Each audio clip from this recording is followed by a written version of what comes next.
No, tady je apartmán. Koupelna. Manželka, ta nebyla v ceně. No, takový malý pokojíček s výhledem na parkoviště. No, je neděle, ono se to asi vyprázdní do zítřka. Tady jsou šukající čokly.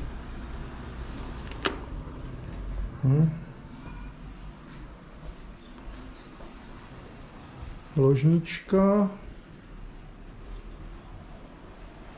Zase výhled.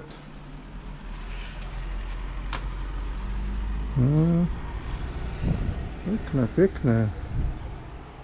Nějaký zámek starý.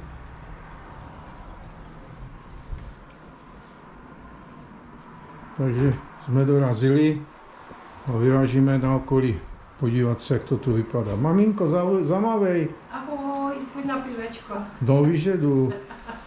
No, čus.